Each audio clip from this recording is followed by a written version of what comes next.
What's the name of the opening bowler? Shawnita Henry?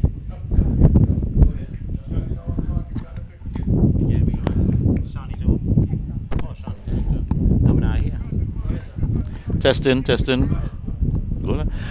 Good afternoon, ladies and gentlemen, and welcome again to another broadcast of live Parish League game. And today we're here in the community of Freetown, and we're bringing you the finals of the Sir Richard Richardson 35 over competition. And today we have the Freetown team, the home team, and they're coming up against the lawmen, the police team. And so both teams are here fighting or challenging each other for that coveted championship of the Sir Richie Richardson 35 over competition. And so police, they won the toss and they have asked Freetown to have first strike, and a rather interesting decision there by the lawmen.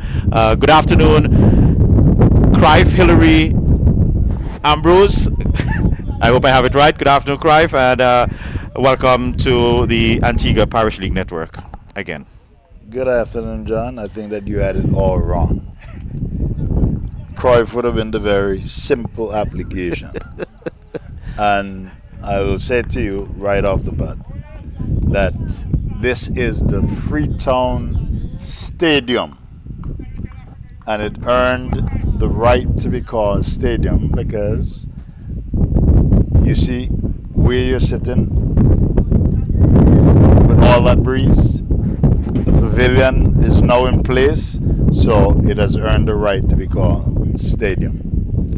And we will definitely get into that a little more. My fellow commentator yesterday, Earl Richards, we had a real long discussion about this whole facility, and I'm sure we can expound on that. But yes, today today, as I said, we have the lawmen, and the opening bowler is Shanisha Hector.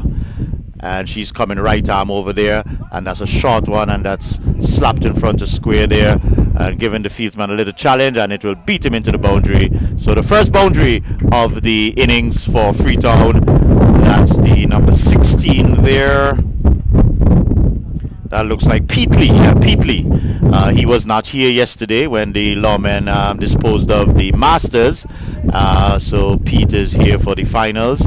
So a very interesting decision, Crive, to have for police to decide to insert the home team to bat first. What do you make of that decision? Well, I don't know why that would surprise you. I don't think that the policeman knows very much about this wicket. At least I would expect that they would have played here at some time or the other. But when you're not certain as to how the wicket is going to play, you are on the side of allowing the home team to take first strike. But you didn't even alert me to the fact that that was a female actually bowling. Yes, Shanisha Hector from West Indies. Oh, all right. Female fast bowler, yeah. I'll try to connect the dots. So after over number one, I'm asking to take first strike. The Five. Freetown is 5 without loss. 5 without loss. John, it's a beautiful spectacle. The field, nicely situated, has absolutely no obstruction in terms of the amount of breeze you're going to get. So low elevation, everything is perfect for a good game of cricket here at the Freetown Stadium. Well, we have the other opening bowler that looks like Linton Africa, and he starts with a wide, and there you had Neil Thomas trying to hit that, I guess, back to Newfield or into the village itself of Freetown, and falling over in playing that shot. So that was a wide to start the over. Neil looks a bit very excited, looks like he wants to get on with this game, looking to score boundaries, looking for quick singles. You know that was definitely a sham on the part of Lee, because he could not have made his ground even if you slept overnight. He couldn't have gotten to the other end. Loud appeal there by the police team. Today's umpire, we have Llewellyn Smith.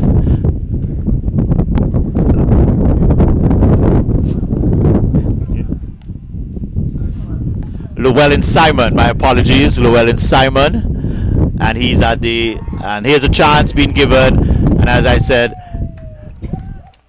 Neil Thomas never looked like he really wanted to stay there. He was seemed very anxious, wanted to score off of every delivery, and he goes caught in the outfield there, and he's shaking his head saying, why did I play that shot? But not a good shot at all to start the innings there, Crive. And Lee had actually had the nerve to be looking at the bat, as if the bat was responsible for that injudicious shot. Not necessary. We were only in the second over. And you're right, he never looked settled, he never looked the part, and that led to his demise. Yeah, even yesterday in watching the semi-finals between Freetown and Masters, both teams played as if it was a 20 over at the start. Everybody was just trying to beat the leather off of the ball. I'm not too certain why that approach, but that was the approach yesterday, and it seems to be continuing as we saw Neil Thomas really trying to belt that ball all over the park, but wasn't really successful in his endeavors. And maybe you need to remind the listeners that Freetown does have one competition in the bag. They did beat Erlins out at the Erlins Police. Cedar Farm, yes, Cedar Farm. At the Erlins cricket ground. Yes, I'm being chastised by one of the producers because I should go to sleep and remember that it was Freetown against Cedar Farm. But it is true, John, that me and you, we have other things to think about and other things to talk about.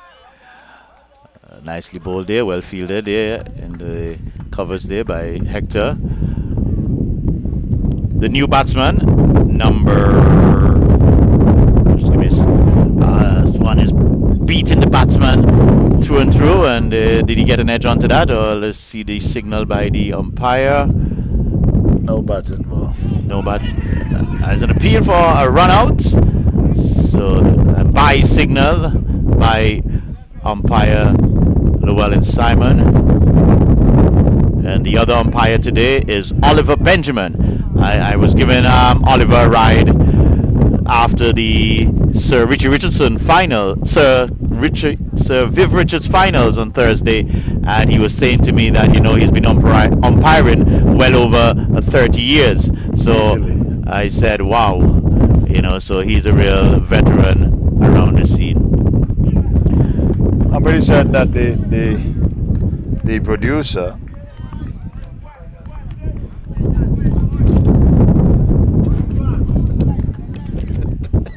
Oh my guys, please forgive me, I haven't had my lunch yet. I said the finals wasn't the finals, but the first game of this Viv Richards Thursday League competition there. And yes, that was between the game that we carried, that was between Liberta and the lawmen. And as I was saying, in conversation with umpire Benjamin, he was really letting me know of his experience there. But we've now completed 2 overs, and after the second over, the score moves on to 8-8 without 8 for 1.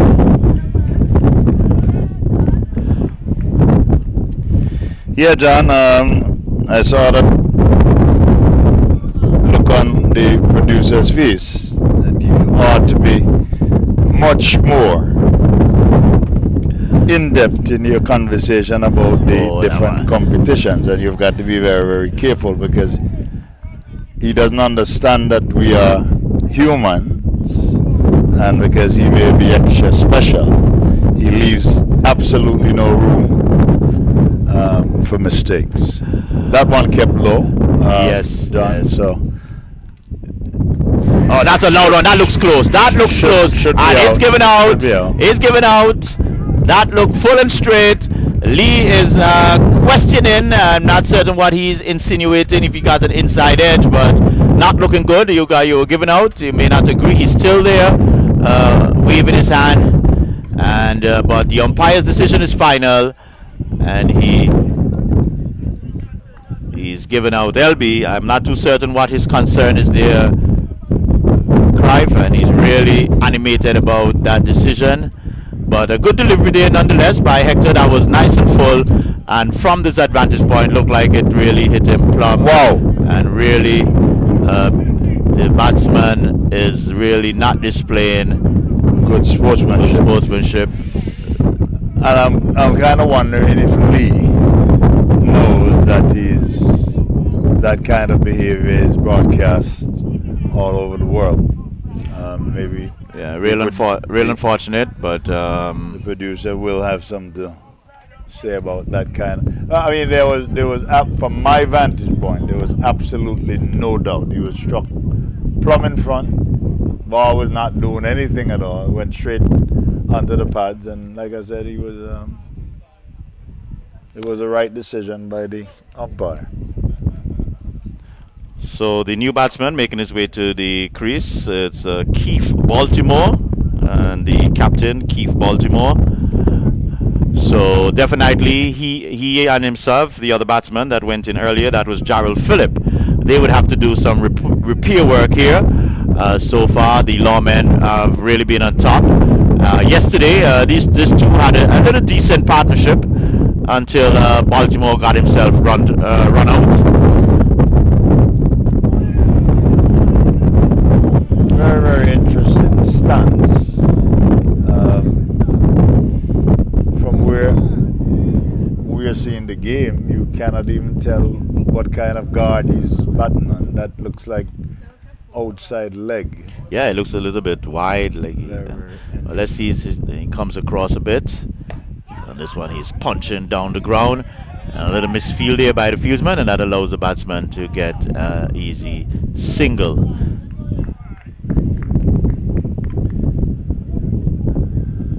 So the police team, Crive, as we know, they have been very consistent over the last year or two. I think they won all the competitions last year in the Parish League circuit, and so they would want to get back to that winning ways. Here is Hector, and this one is slapped there and just running out, and so they come back for 2 runs there. Gerald Phillip, he will be in some good touch. He scored 34 yesterday. Really kept the Freetown innings together, while the other batsmen sort of wobbled, but he was a very consistent element there. So he would want to continue that vein of form and probably even put a little more runs onto that. So after 3 overs in the bag, the score after being asked to take first strike, 11 for 2. Yes, pretty slow going by the, but then again, I mean, in the first 3 overs, and you are on 11, it's just a fraction short of 4 runs and over. Just like you said, if there's a repair job that has to be done, these two will be called on to do it, and I cannot see where the Freetown team should be that much put out by having, 2 wickets down. Seems like a very, very slow pitch. Balls are keeping low, which means that the application should always be to be on the front foot. But if the wicket is as slow as it is, you do have enough time to play the ball on the back foot where it is necessary. Well, we saw that yesterday to some extent too. The pitch did play relatively true. Now we're seeing more slow variety of bowlers, but we did see quite a few of the batsmen did apply themselves, keeping their eyes on the ball. So even if the ball kept a bit low, they were still able to get some bat onto it. But it's still interesting that Africa, he is opening the bowling. So far, it looks a lot better than we did see him last Thursday in the opening of the Seviv competition, but he looks a little bit more on target. Looks like he's more in song with what his mission is. If you are referring to the game that was played in the Bertov game, again, John, you have to be careful. It was a different kind of competition with the Liberta men being much more adept, much better cricketers. If I'm able to be harsh against the men from Freetown, so it was a different competition, different team. So what they were able to, what they were not able to get away with on Thursday, they certainly should feel that they're entitled to get away with it today. All right, so we have now completed 4 overs, and after the 4th over, after being asked to bat, the Freetown team, they are 12 for 2. So exactly 3 runs and over. I'm not too certain that the Freetown at this moment will be too concerned about the run rate. They would just want to make sure that they lose no more wicket. And this is an edge just falling short of the man there at second slip, it looks like. So Hector, so far, Clive, Hector has been keeping the ball nice and full and giving a little a challenge to the batsman there. So you're saying that she was a part of the West Indies team setup at one time? That is in an all-round capacity, or Yeah. all-rounder capacity, or I'm not too certain of her capacity. I think she's more known for her bowling, if I'm not mistaken. I stand corrected, but I think she's more known for her bowling. This one is driven nicely in the gap, and it dissect the field well, and it'll run into the boundary, does it? Yes, it does. So good shot there by Keith Baltimore, coming onto the front foot and really caressing that between the extra cover region, and that went nicely into the boundary there. Baltimore did look good yesterday also, until he got run out.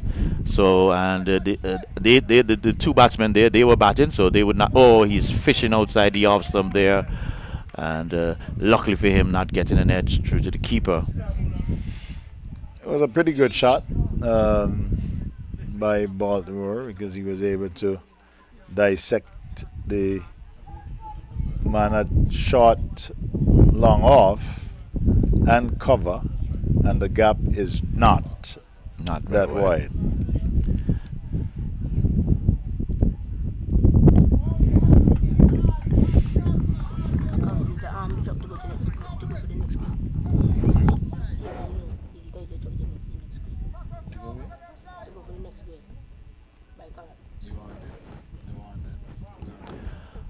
So Hector, she's bowling from the pavilion end, and it's Baltimore, and nice and full, and Baltimore is covering everything up. Rather circumspect in defense, and this is consistent with the cricket that you have in the West Indies. Now, oh, that was perilously close to that leg stump. He was hanging out on his back foot and just basically hanging his bat out there, getting a thicker edge, and the ball going between him and the stump. And that was a close call there very close call. for